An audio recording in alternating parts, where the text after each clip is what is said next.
Halo guys, balik lagi bareng aku Arisa. Apa kabar semua hari ini? Semoga selalu sehat ya. Yang terpenting jaga selalu kesehatannya teman-teman. Apalagi sekarang kan cuaca ekstrim ya.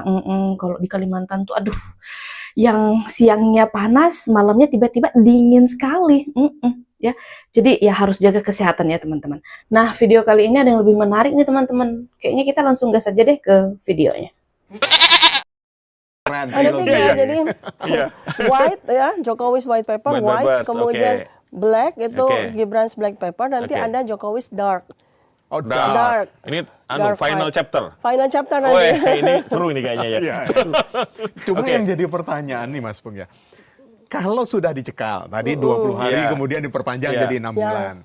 Bagaimana menuntaskan Gibran black paper ini? Kami sudah ada penerus-penerusnya loh. Jadi along the way ya. Jadi ya selama perjuangan kami ini gitu ya. Itu ada diaspora dari 25 negara, 5 benua sudah menghimpun diri. Menyediakan diri untuk membantu secara sukarela. Iya, Forum Diaspora Indonesia ada di 25 negara. Mereka ini akan jadi penerus kami. Yang kami butuhkan data di Australia akan mereka teruskan pencariannya. Yang di Singapura begitu juga dengan di Inggris. Jadi kami no worries, artinya percuma aja mau mengapain kami gitu.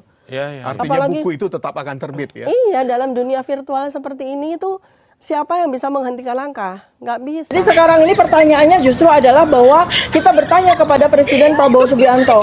Presiden Prabowo Subianto, apakah Bapak membiarkan para tokoh ini, para peneliti, para jurnalis, para aktivis, para advokat ini dikriminalisasi oleh seseorang yang jelas-jelas melakukan penipuan dengan menggunakan dokumen palsu untuk bisa meraih jabatannya mulai dari wali kota, kemudian gubernur sampai presiden. Apakah Bapak membiarkan? Jadi kami semua sangat berharap Presiden Prabowo Subianto bisa menghentikan tindak kejahatan, kriminalisasi yang dilakukan menjadi kebiasaan dari rezim Joko Widodo. Saat itu statement kami kepada Jokowi apa? Masuk perangkap. Artinya apa? Justru kesalahan paling fatal Jokowi adalah ketika dia membuat laporan polisi. Ini salah satu yang gak suka dari bapak kita satu ini, lucu ya, sehingga ya ketawa lah setiap apa yang disampaikan itu bikin saya ketawa, kan lucu. Bapak ini mengatakan bahwa Pak Jokowi masuk perangkap karena kesalahan fatalnya sudah melaporkan, katakanlah, sehingga masuk perangkap. Nah, yang bikin saya ketawa adalah untuk yang sudah atau sekarang jadi tersangka, itu kesalahan siapa, Pak? Iya, rusuh gitu loh. Kalau sampai kami masuk, rusuh loh. Bener, Tifa. Dirimu masuk penjara, rusuh se-Indonesia, pasti rusuh, guys. Dijamin rusuh. Tapi gak melo dirimu. Rusuh bersyukur. Karena wong sing tukang gawe gaduh negara wis di penjara. Ngerti kowe? Takut di penjara ya. Kamu takut, untuk menutupi ketakutanmu, kamu membuat statement seperti itu. Sopo sing arep mbela dirimu? Paling ya orang-orang segelintir orang-orang itu. Dan negara gak mungkin kalah sama segelintir orang. Pasti itu sudah.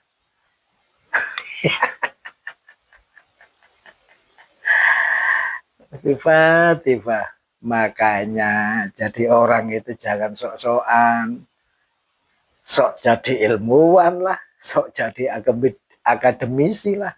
Nah, iku akibatnya. Wong sing kemeruh yang ngono iku akibatnya sok tahu ya seperti itu. Kayak kamu dan komplotanmu itu. Nah, penjara menantimu akhirnya. Orang kayak saya kok dibayar, emang mau bayar berapa? Dari kecil lahir udah kayak gini, kok ngapain dibayar-bayar? Nggak ada sama sekali. Nggak ada yang sama sekali untuk membayar sama sekali tidak ada. Tapi ada orang yang mengatakan demikian. Makanya kan ada lagu juga bayar. Itu kan bukan Roy Suryo yang bayar. Yang lain kan. Kalau ada orang bilang ya udah buka aja rekeningnya Mas Roy Suryo, berani? Orang yang nuduh itu buka dulu dia. Orang yang nuduh itu buka dulu dia. Kalau saya dengan tenang saja, silakan buka kalau ada. Tapi kan buka rekening itu kan kalau memang sudah ada prediksi atau misalnya sudah ada tuduhan. Enak aja nyuruh orang buka rekening. Emangnya lu siapa? Emangnya lu siapa? Emangnya lu siapa? Apa namanya, semula karena ketika peristiwa ini kan ya sama-sama kita belum pernah alami kan. Oke deh, ada tim kuasa hukum yang berinisiatif untuk membentuk sebuah tim. Ya sudah, kita menjadi kliennya mereka. Tapi dalam evaluasi setelah 2 bulan, ya kurang lebih 1 bulan atau 2 bulan itu, saya melihat bahwa saya lebih baik membentuk tim kuasa hukum sendiri. Karena kami, aduh ini kita nggak bisa. Atau saya bilang, loh, kalau di tim kuasa hukum yang pertama kan statusnya saya yang diberhentikan sebagai klien, walaupun itu adalah peristiwa pertama kali sepanjang sejarah hukum nih ada klien yang diberhentikan sama kuasa hukum, yang ada kan klien yang memberhentikan kuasa hukum. Tapi nggak apa-apa lah ya, itu nggak usah kita perpanjang. Ada para kuasa hukum yang ya kami akan seleksi secara chemistry ya. Kalau iya kan, rekam jejak, jam terbang dan sebagainya tentu saja kami perlu seleksi. Tapi yang lebih dari itu kan kami butuh chemistry yang baik ya. Butuh chemistry yang baik, butuh komunikasi yang baik, butuh kita kayak bicara itu tanpa harus ngomong gitu loh. Bahasa tubuh kita udah ngerti sudah kan paham. Itu. Iya betul. Ya kan kalau kita apalagi dalam persidangan kan kita tanpa harus berbisik-bisik gitu ya, gestur saja harusnya kuasa hukum itu sudah paham apa yang ingin disampaikan. Kan itu kan kita coba simulasikan dalam imajinasi kita kan, misalnya gitu, nggak ya udah itu saya ngomong begini bukan untuk diaminin gitu ya, tapi kan kita perlu simulasi. Iya betul. Namanya peneliti ya, jadi saya duduk di sini, PH kan duduk di sini. Ya kalau nggak ada bahasa kalbu kan susah nih. Iya, nggak nyambung. Iya, nah makanya ini sejak sekarang kami bangun chemistry kami dengan para kuasa hukum. Iya, yang sudah kami kenal membersamai kami selama 6 bulan. Tifa ultimatum jika ia ditangkap Indonesia rusuh dan ekonomi akan hancur. Beuh, pede banget sih, GR banget sih. Siapa sih lu? Ngapain coba? Nggak ada hubungannya. Yang ada malah makin lancar tuh ekonomi. Dan Indonesia aman-aman aja kok sampai sekarang kok. Lu yang rusuh sendiri dari kemarin. Dan kita udah budek ya dengerin koar-koar daripada lu. Malah itu justru yang masyarakat Indonesia inginkan kok. Hancur apanya yang hancur? Yang ada lu takut kan? Lu yang hancur sendirilah. Kemarin viral nih, Boy Termul nih yang viral nih kemarin di Polda. Aduh, penyerangan Risma ini yang viral nih kemarin di Polda. Aduh, penyerangan Risma ini yang viral nih kemarin di Polda. Aduh, penyerangan Risma ini nomor itu. Ini Risma.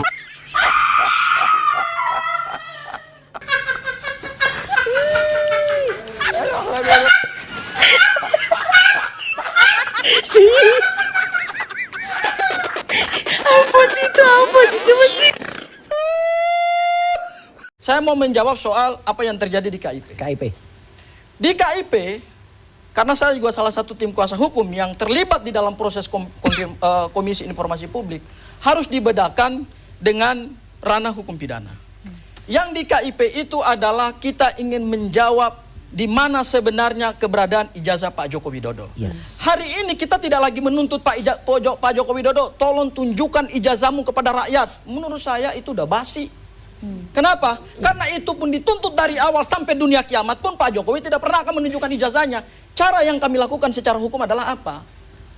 Menempuh upaya yang diatur di dalam Undang-Undang Nomor 14 Tahun 2008 tentang keterbukaan informasi publik. Kami minta kepada badan-badan publik yang diberikan kewenangan oleh undang-undang supaya membuka ijazah Pak Joko Widodo. Apa yang terjadi hari ini di KIP? Yang terjadi hari ini di KIP adalah fakta persidangan, ijazah Pak Joko Widodo tidak pernah diserahkan oleh KPU kepada Lembaga Arsip Negara atau ANRI. Padahal itu dokumen yang sangat penting. Dan itu bagian dari sejarah perjalanan bangsa. Saya ke Bang David singkat tetapi tidak diserahkan oleh KPU. Oke, Bang Sangaji. Sudah terlalu lama. Jadi tadi karena saya dilarang interupsi memotong, saya lanjut ya. Jadi begini, pertama tadi soal yang dikatakan penelitian ilmiah. Ilmiah dari mana ilmiahnya? Proses, kita juga ini orang kampus ya. Proses penelitian ilmiah itu data sampel itu harus asli. Bukan data palsu. Bukan fotokopi, bukan scan. Ya, kalau mau penelitian ilmiah, datanya asli lalu diteliti ijazah aslinya, kemudian mengatakan bahwa palsu. Tapi ini kebalik, diangkat dulu menuduh menyimpulkan bahwa palsu, lalu kemudian cari data. Dari mana ilmiahnya? Itu menyalahi ijazahnya mana? Seharusnya palsu itu. Sama semua tim Jangan kuasa Anda hukum memotong. adalah melakukan penelitian harus ilmiah itu kalau fakta dan sampelnya ijazahnya nggak ada itu yang asli. Mana? Itu fotokopi dan scan Anda Makanya ini yang dari Andi Aswan. Yang dari Andi Aswan ini. Kemudian yang kedua. Ini palsu dah. Tutup dulu mulutnya. Udahlah. Satu ini. Itu juga mulutnya tutup dulu. Kesempatan. Nggak ada tuh. Ini nggak ada nih. Nggak ada mulut. Bilang kamu yang punya mulut itu. Nanti bicara kehadapan. Kalau bohong nggak usah terusin. Baik tuh. Kasian. Tunggu. Oke. Nggak akan terima kebohongan. Oke, Mas Roy kasih kesempatan dulu. Soal tadi dibandingkan kasus menunjukkan ijazah Arsul Sani dengan Pak Jokowi, itu sangat berbeda. Saya mau bilang, kenapa Anda sekarang tersangka? Karena pertama ya, mens rea-nya dapat, niat jahatnya dapat. Yang kedua, actus reus, tindakan kejahatannya sudah terjadi, yaitu fitnah dan kebohongan. Termasuk malam ini bohong-bohong 100%. Itu sudah tindakan actus reus namanya dalam hukum. Nah, kalau Arsul Sani nggak ada motif orang nuduh untuk maksud jahat, nggak ada. Mempertanyakan murni. Anda ada niat politik di balik ini. Jadi saya bilang gini, kalau Anda mau menjatuhkan Jokowi di 2029 ya, misalnya mau orientasinya orientasi politik, Anda salah besar. Semakin dihina Jokowi, semakin kekuatan rakyat itu ada di belakang Jokowi. Jadi siapapun dari kasus-kasus ini salah kalkulasi politiknya. Salah besar kalau ada orang di belakang itu. Jadi Anda salah kalau mau menjatuhkan Jokowi dengan bola. Ini argumentasinya tidak legal nih, Mas Roy. Kenapa argumentasinya tidak legal? Sebentar. Tadi yang disebut mens rea-nya terbukti. Ada actus reus, ada mens rea. Mohon maaf, Anda ketika bicara hukum, pada tahap penyidikan itu masih penetapan tersangka, bos. Ini belum ada pembuktian apa-apa. Belum ada, ini ngaco nih. Kenapa harus tersangka kalau ada niat jahat? Anda nggak paham berarti. Bro. Anda nggak paham hukum pidana. Anda nggak paham hukum pidana. Kalau nggak ada penetapan tersangka itu SP3 selesai. Penetapan tersangka itu masih persangkaan pasal. Jangan menunjuk, jangan berargumentasi bahwa perbuatannya terbukti. Anda ngaco ini sekarang. Ini hukumnya mana nggak ngerti nih. Dia tersangka. Sekarang pertanyaannya. Tersangka, Anda paham nggak tersangka? Tersangka itu adalah seseorang yang disangkakan dengan dua alat bukti. Dua alat bukti, bahkan ini 700 masih alat bukti.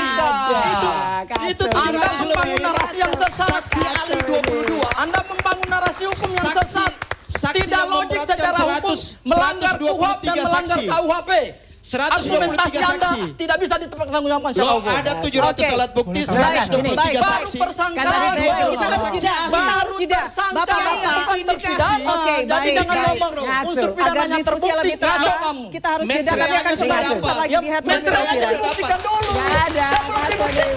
Ekonominya mulai dari yang ini udah ada beberapa aktivis yang sudah disampaikan. Katakanlah kalau sampai Dr. Tifa dan RR itu wah rusuh. Harga ekonomi, harga sosial politiknya berapa besar yang mesti ditanggung gitu. Makanya kami kemarin jaga dengan kami keliling ke ini ya rusuh gitu loh. Kalau sampai kami masuk rusuh loh. Nah Presiden Prabowo kan kita jaga banget jangan sampai terjadi kerusuhan seperti tanggal 25 Agustus 28 Agustus. Breaking news guys. Dr. Tifa bantah tuduhan Faisal Assegaf. Oh sekarang lawannya dari kaum dia sendiri. Demi Allah, tak terima 1 rupiah pun teliti ijazah Jokowi. Jadi guys, buat kalian yang belum tahu, si Dr. Tifa ini sekarang lagi berseteru dengan politikus yang namanya Faisal Assegaf. Yang mana Dr. Tipung ini dituduh ya bahwasanya dia itu ngurusin ijazah Jokowi itu dibayar. Jadi dia ini nggak terima, katanya fitnah. Sekarang lu rasain gimana dituduh orang kan? Sekarang lu buktikan kalau emang lu nggak dibayar. Dan dari pernyataan Faisal Assegaf ini dia bilang kalau Dr. Tipung itu ya mendapat petunjuk dari alam gaib bahwa ijazah Pak Jokowi itu palsu. Jadi secara langsung beliau ini, si Faisal Assegaf ini bilang kalau Dr. Tifa itu halu. Dan kehaluan tersebut tidak bisa dibawa ke jalur hukum. Karena pembuktiannya itu melalui mimpi. Petunjuk dari alam gaib. Dan kemudian si dokter Tipung ini nggak terima kan ya. Jadi dia ini kembali melaporkan Faisal Assegaf ke polisi atas tuduhan pencemaran nama baik. Kok bisa ya kalian ini malah pecah kongsi, malah ribut, malah nggak kompak gitu. Saya jadi kasihan sama si dokter Tipung ini, ujiannya berat sekali ya. Kemarin ditinggalin pengacaranya, sekarang harus ribut lagi sama politikus. Yang mana kalau nggak salah si Faisal Assegaf ini ya geng dia dulu, sama-sama pembenci Jokowi. Ya ini antara dua sih, antara mereka ini pembagian bayarannya nggak merata, atau yang kedua, si Faisal Assegaf ini sudah sadar. Jadi kami para termul dengan segenap hati ingin meminta bukti kalau dokter Tipung tidak bersalah, tidak dibayar. lucu banget anjir. Ntar ini pasti ribut lagi sama Roy Suryo. Nanti endingnya malah mereka anjir yang saling sikut, saling berantem, sama-sama sepenjara. Kan Tifa sendiri katanya, ini saya perlu klarifikasi dan konfirmasi ya. Tifa sendiri mengatakan dia sudah mendapat petunjuk dari alam gaib, yakin bahwa ijazah ini palsu. Ya udah, pakai kepercayaan dan keyakinan itu masuk ke jalur hukum. Ya. Semua pintu mediasi nggak penting di jalur hukum itu. mulai kumat lagi Jokowi lagi Dokter Tipung sebut banjir Sumatera karena keserakahan rezim Jokowi. Kalau emang itu gara-gara rezim Pak Jokowi, ya sebutkan siapa-siapa saja oknumnya, biar kami ini tahu. Dan pertanyaan saya, kenapa lagi-lagi Jokowi? Kenapa harus rezimnya Jokowi? Emangnya presiden sebelumnya nggak ada rezim? Begitu juga presiden yang sekarang. Emang Pak Prabowo itu nggak ada rezim? Kenapa yang hanya disebutkan Jokowi? Kenapa nggak Prabowo juga? Ya harus adil dong, karena semuanya punya rezim. Tapi ini sedikit saran ya kepada Dokter Tipung, Al-Bahluli Al-Dumuli. Daripada kemana-mana ngalur ngidul ya, ngurusin tentang bencana ini, mending kau tuntasin aja dulu ya masalah ijazah yang kau perjuangkan itu dengan kaum-kaum kau itu. Katanya lu sama kaum lu udah pecah kongsi. Ya urusin aja itu dulu, tuntasin. Ntar kalau udah tuntas masalah itu, ijazah itu, ya udah boleh lu komentar ini lagi. Nah ini yang kedua nih, si provokator nomor 2, Rocky Gerung. 10 tahun dipimpin seseorang yang berijazah sarjana kehutanan tak menjamin hutan kita lestari, hancur malah. Seperti yang saya bilang tadi, sebut aja nama orangnya, jangan sindir-menyindir, itu pengecut. Sebut aja Jokowi. Emang sekarang paling benar nyalahin Jokowi, karena kan beliau katanya ijazah sarjana kehutanan. Nah, banjir itu gara-gara penambangan hutan. Nah betul, gara-gara Jokowi. Pokoknya gak ada yang salah, Jokowi semua. Abah Anies hebat, Abah Anies mah gak ada salahnya. Ibu Megawati gak ada salahnya juga. Presiden sebelumnya gak ada yang salah. Pokoknya gak ada yang salah Jokowi. Tapi tunggu dulu. Yang berijazah sarjana kehutanan. Oh, berarti udah mengakui kalau Pak Jokowi itu punya ijazah. Udah mengakui ya? Oh, udah ngaku nih. Selanjutnya, Mas Rocky Gerung bilang, bukan cuma buang sampah sembarangan yang bisa mengakibatkan banjir. Nyoblos sembarangan juga bisa mengakibatkan banjir, tanah longsor, dan kerusakan lingkungan lainnya. Oh, begitu sekarang cara mainnya. Bawa-bawa pilihan politik. Oh, begitu. Oke, kita cari faktanya. Fakta pertama. Di Aceh, suara terbanyak adalah suara Anies Baswedan. Artinya orang Aceh memilih Anies. Jadi, berarti dengan memilih Abah Anies, maka terjadilah bencana di Aceh. Begitu. Oh, berarti orang Aceh salah. Ya karena memilih Abah Al-Megdi. Banyak suaranya di sana. Sedangkan suara Pak Prabowo dan Gibran cuma 700 ribuan. Ya berarti orang Aceh nyoblosnya sembarangan. Makanya timbul bencana. Begitu. Dan fakta kedua. Sumber ya yang paling banyak suaranya adalah Anies Baswedan, 73,24%. Artinya orang Sumbar salah, sembarang nyoblos. Ya kalau kita ngikutin logika si Rocky Gerung Al-Dumuli ini tadi, begitu. Salah nyoblos juga bisa menyebabkan bencana. Tapi faktanya, ya, Sumbar dan Aceh itu suara terbanyaknya suara Al-Abah Al-Mekdi kemarin pas Pilpres. Jadi penyebab banjirnya Abah Al-Mekdi. Begitu. Nah, ini adalah logika berpikir dari orang Dungu Al-Bahluli. Karena tidak ada hubungannya bencana yang terjadi sekarang itu gara-gara pilihan Pilpres. Dan kita sebagai warga negara yang baik jangan mudah terprovokasi oleh kaum-kaum mereka ini. Karena bisa jadi pada saat sekarang inilah kesempatan mereka untuk memecah belah bangsa lagi. Karena mungkin adanya kepentingan pribadi yang sedang mereka tunggangi. Dan yang paling anehnya lagi, banyak juga yang percaya. Banyak juga yang mendukung orang-orang seperti itu. Contohnya ini, yang komen ini. Gara-gara Jokowi dan antek-anteknya, geng Solo. Nah, itu contohnya. Saudara-saudaranya sedang kena bencana, lagi berduka, bisa-bisanya menciptakan narasi ya yang menggiring opini. Yang tidak ada hubungannya sama sekali. Itulah manusia ya. Kalau hatinya udah diisi kebencian, mulai itu bisanya cuma nyalahin orang. Nah, ini juga postingan dia. Please ganti menteri goblok. Oh, oke. Ganti menteri. Oke, diganti semuanya. DPR-nya juga kan? Kurang ini postingan ini, seharusnya ganti menteri dan anggota DPR yang goblok. Nah, itu. Karena banyak di anggota DPR itu yang goblok-goblok. Nah, ini ketuanya. Ganti juga ini. Jangan menterinya aja, semuanya. Kenapa? Gak berani nyerang ini ya? Gak berani ya? Atau ini diganti juga nggak? Berani nggak? Ya nggak berani dong. Nanti diseruduk. Pokoknya yang salah siapa? Jokowi. Sampai kiamat masalahnya tetap Jokowi. Apa lagi? Gibran. Wapresnya harus diganti.